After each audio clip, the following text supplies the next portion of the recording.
whatever. All right, really bad loss last week, Rhule said. Breaking news. It starts with him. Okay, and I'm going to go in the order of the notes that are in front of me. So he said it starts with him. It always starts at the top. It always starts with the head coach. I think that's fair to say. Again, I'm joking when I say we're breaking news here. All right, he said Rocco Spindler had surgery on Sunday, may play this week. I've never had one of those surgeries where you turn around and play a few days later. So I've never, other than like wisdom teeth, but then have you ever had teeth? I don't mean to get sidetracked here, but we're going to get sidetracked. You ever had teeth pain? Oh, yeah. Have you had your wisdom teeth out? Yep. Dude, I've never felt more like a wuss in my entire life. Like, what's it called? Some socket. It was like 6 years ago, but they had to keep like packing. Dry socket. Dude, it radiated from my jaw to my head, down to my toes, down into my soul, back into my jaw to my head. For 48 hours, that's the most pain I've ever had in my life. I've been cut wide open 11 times, major surgery, scars all over my body to the point where, like, if I go to the pool, kids look at me like there's something wrong with me. There is. But it's not for the reason that you think when you look at me. That's the most pain I've ever been in. Has nothing to do with what we're talking about, but if you've ever felt anything like that, let us know on the text line. But my point is, I've always had you're cut wide open, we'll see you in 6 to 9 to 12 months type surgery. So the fact that he could be back in a week is mind-blowing to me, but hopefully he can be back helping us out there. All right. Vincent Shaver should be back. All right, let's get back to some other things. It was not good enough at all. We have all the tools to handle Minnesota. I'm paraphrasing here, just didn't do it. So I've had a few folks come at me. Adam, how could you say that Minnesota or Nebraska is more talented than Minnesota? Because we are, and it's not close. But Adam, didn't you watch the game? This is how my brain reads it as people are texting it to me, because then it makes me feel better. Just so you know, that's how my brain reads it. Okay. And I've done a couple of diatribes on this on social media, elsewhere. Quick diatribe. We are the more talented team. It is not close. Purdue absolutely dominated them. They ran for 34 yards and had 0 sacks against Purdue. Then they come in and have 9 sacks versus us. They average 1.7 yards per carry versus Purdue. They average over 5 yards a carry versus us and run for 286. Okay. I'm just telling you. The pick 6 at the end is what cost Purdue the game. A pick 6. By the way, Minnesota hasn't looked the same since. Like, that got them momentum, your mental approach, your attitude, how you approach things. Look at UCLA. Didn't lead for 4 games. Now they've won 3 in a row. Look at Penn State. Top 5. The reason Franklin was fired is because that's the best roster he's ever had. And he has beaten Ohio State once, and he has won a Big Ten title. And that's the best roster he ever had. Look at them now. They can't buy a win. They just lost to Northwestern, right? That's an abomination when you compare roster to roster. That right there tells you mentality matters. By the way, don't they play UCLA this week? Indiana does. Oh, I thought Penn State did. If they play and UCLA beats Penn State, who could have fathomed that 4 weeks into the season? 4 weeks into the season, at one point, UCLA was 0-4, lost to 2 G5 teams, got boat raced by them, hadn't led once, and Penn State was leading a top 10 team in the country on their home field in double overtime. Now look where we are, 3-4 weeks later. Well, UCLA did beat Penn State, if you remember, 42-37. They did beat it. I knew there was something like that. Yeah. Wow. So if you did a Big Ten power rankings right now, they're both ahead of Penn State. They have to be. Yeah. Northwestern and UCLA. I was looking at their standings earlier. It is interesting when you look at that, because Penn State is 0-4, UCLA is 3-1. The trouble for Nebraska is, if we're looking ahead, and we're going to stay focused on this game, but Nebraska has their 2 opponents they beat in the Big Ten. Nebraska obviously 2-2 in the Big Ten. Don't say it. Don't say it. Bad news, Bach. Don't say bad news here, Bach. Here, they're combined 1-7. The 2 teams that beat Nebraska are combined 6-2. The remaining teams on Nebraska's schedule: Northwestern 3-1, USC 3-1, UCLA 3-1, Iowa 3-1. The only team that's not is Penn State, who's 0-4. Let's be real. The best roster out there left that we're going to face is the team that hasn't won a Big Ten game. 2 of the worst rosters, and actually UCLA is pretty athletic. Northwestern, would you say they were? In the Big Ten. I know what they are overall. They're 3-1. So here's my point. Talent guarantees you nothing. It gives you an early advantage. It gives you a greater opportunity to be better than your opponent. It gives you a higher ceiling, but it does not guarantee you won't have a lower floor. And it doesn't guarantee you're going to be better at anything. It's no different than that smart kid in school who didn't get good grades. There's outlier factors. That's all I'm going to say about the talent thing. Okay, because we unequivocally had the better roster on Friday. And we will this Saturday, by the way. I'm pausing for effect, but I don't know why. So here's the deal. Rhule, he seemed pissed. He was pissed at himself. He was pissed at the coaches. He said it starts with himself. Talked about, let me find it here. Scroll down through these notes. I'm kind of skimming ahead a little bit. He said at one point, basically, where's it at? There it is. Tired of the entitlement. Tired of the entitlement. So what does that mean? You come into halftime, your head is down. Now, he's talked in the past about how players would come into halftime in previous years and they'd be worried about if they're trending on X, trending on Twitter, trending on this, trending on that. I get it. There are certain things that players today have to deal with that other players didn't have to deal with. Of course, I had social media.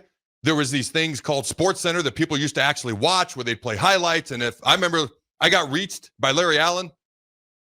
Rams versus Cowboys played on national television like 1,000 times because Marion Barber ran by me for a 50-yard touchdown untouched. And that's that and the Romo play where he ran about 50 yards backwards and made 8 of our defenders miss and then threw a touchdown pass were the 2 plays played over and over on ESPN. Do you remember that Romo play, by the way? Like, it's like, I don't want to say it's iconic. It's terrible. But I've seen it a million times. He runs like, it's in the old hole in the roof. So it's before Jerry World. Okay. He like runs 50 yards backwards. I'm not even exaggerating. Maybe 50 yards around the field. He made 8 of our defenders miss and then completed a long pass. May not have been for a touchdown. Like, these are things that we've all had to deal with to a degree. Is it ratcheted up a little bit in today's day and age? Yeah, it is. Guess what?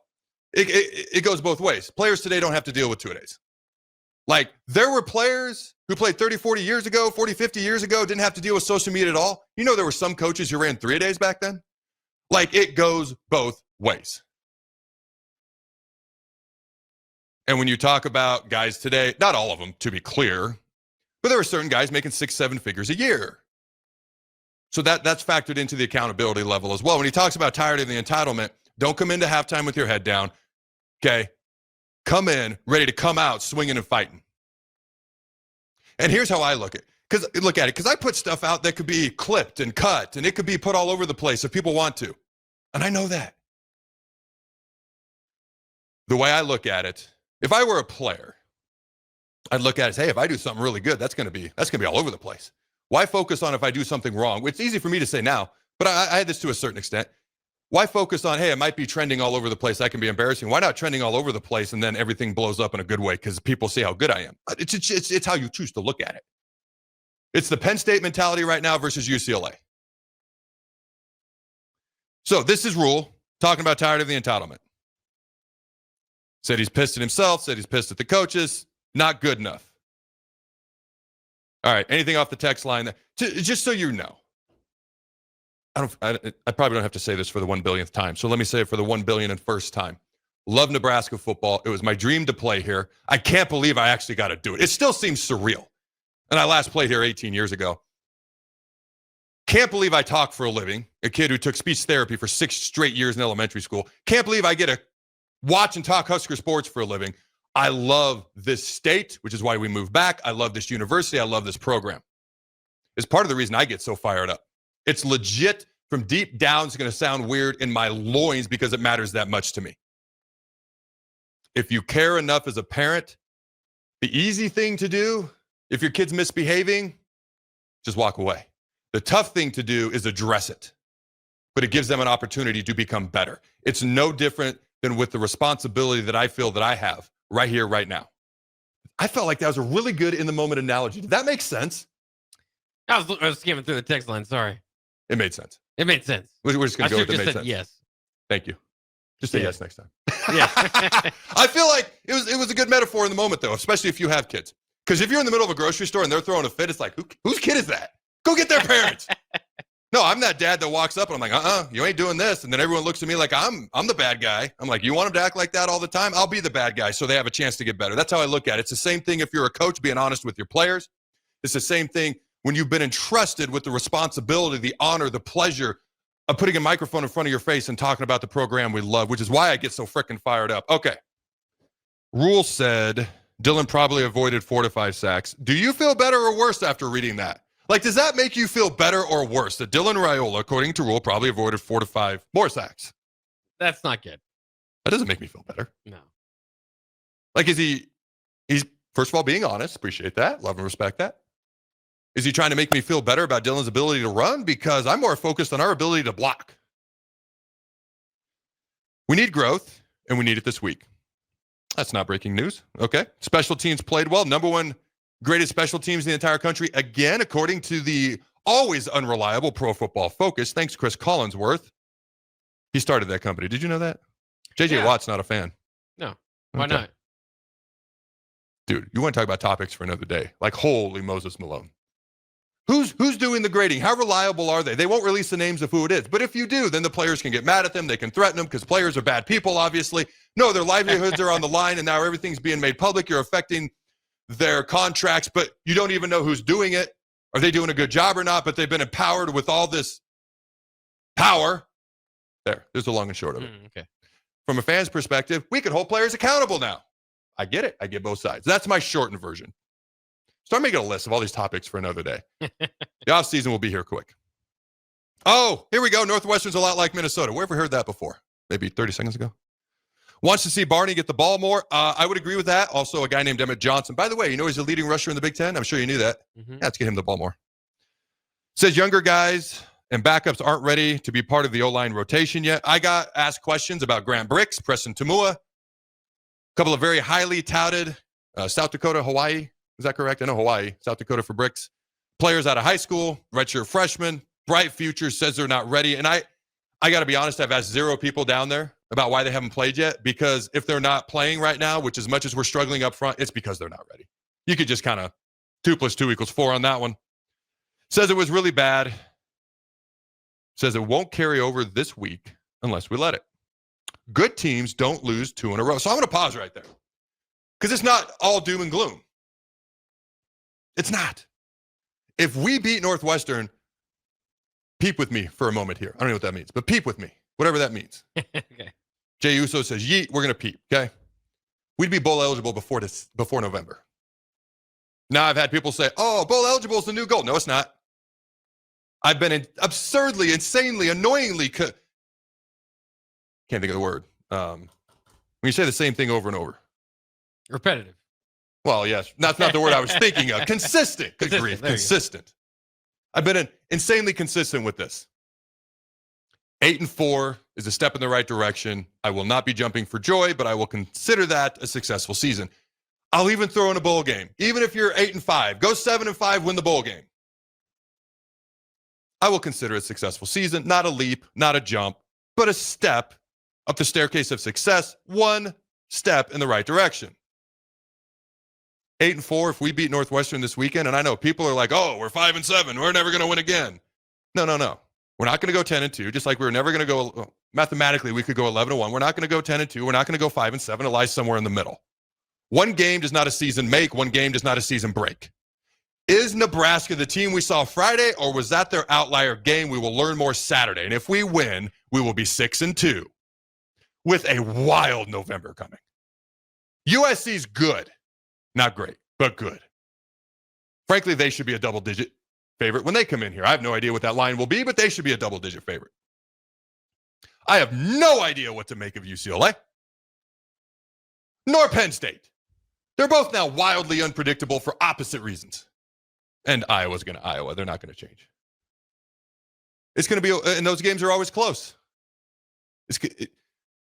Handle business versus Northwestern. All of a sudden, we're 6-2, and it's going to be a wildly entertaining November.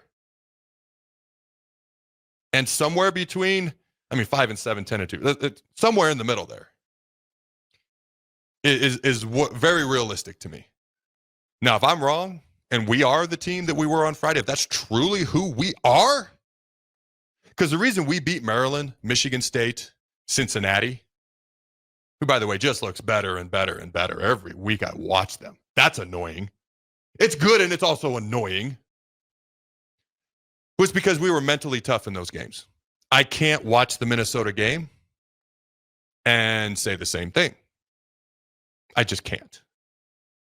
Was that the outlier game? Or is that now who we are? Because Rhule is right. Good teams don't lose 2 games in a row, especially when you're going to be a touchdown or more favorite 2 games in a row. I think we're 8-point favorite right now as we sit with Northwestern. The line was all the way up to 9.5 versus Minnesota.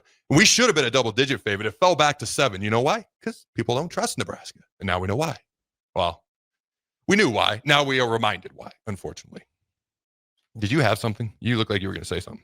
Yeah, just a few things. Well, one is that Northwestern, the line opened at 9.5. It's down to 6.5. So What? people are already Are you serious? betting against Nebraska. Yeah.